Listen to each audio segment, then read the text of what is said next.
Democrats are increasing their efforts to convince California Democrat Senator Dianne Feinstein to retire and stop being a roadblock to President Joe Biden's agenda by her absence. California Democrat Representative Ro Khanna appeared on Fox News Sunday and spoke with host Shannon Bream about having Senator Feinstein retire so that California Democrat Governor Gavin Newsom can appoint a replacement. But Bream asked him if he had the same concerns about Pennsylvania Democrat Senator John Fetterman, who has spent more time in the hospital than he has in the Senate since he was elected. "It's one thing to take medical leave and come back. It's another thing where you're just not doing the job," he said. "The reality here is the sense that you need to have a deference to these senators who served so long. How about a deference to the American people?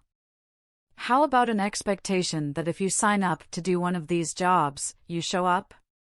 This has to do with someone who is just not showing up, and I said out loud what people have been saying in private, and this is how the Beltway works. They don't like it when you call out someone who is in power, and that's why people are unlikely to do it. But we've had so many calls from the American people, and they say, yeah, that's right. If you're gonna sign up to do these jobs, show up," he said. On the other Sunday shows his fellow Democrats were having their feet held to the fire on the Senator Feinstein issue. On the CNN show State of the Union, host Jake Tapper grilled New York Democrat Senator Kirsten Gillibrand on her stance. "Senator, there are growing calls among Democrats for 89-year-old Dianne Feinstein to resign. She's missed 60 votes over the last 2 months due to illness. Her absence is increasingly harming Democrats' ability to confirm nominees, pass legislation," the host said. "There's been a lot of talk in the last several years about her awareness, her cognitive abilities. Do you think it's time for her to step down?" he said. "Dianne Feinstein is an extraordinary senator, and she's been a role model and a mentor to me my entire career," the senator said. "I sit with her on the Intelligence Committee. She asks some of the most searing, pointed questions of anyone on that committee. Her legacy and her depth of experience is valuable. And we have had so many senators who have had illnesses, whether it's Mitch McConnell's illnesses or senators who have had strokes," she said, an apparent reference to Senator Fetterman. "These are issues that, we're human. And we believe that a senator should be able to make their own judgments about when they're retiring and when they're not.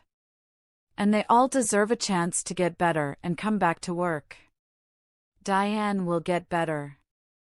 She will come back to work. And she's already told Senator Schumer that he can replace her on the Judiciary Committee if it's urgent for these hearings for judges. She's a team player, and she's an extraordinary member of the Senate. It's her right. She's been voted by her state to be senator for 6 years. She has the right, in my opinion, to decide when she steps down," she said. And on the ABC show this week, Minnesota Democrat Senator Amy Klobuchar said that her absence is going to become an issue. "If this goes on month after month after month, then she's going to have to make a decision with her family and her friends about what her future holds," she said. "Because this isn't just about California. It's also about the nation. And we just can't, with this one vote margin, and expect every other person to be there every single time. So it's going to become an issue as the months go by."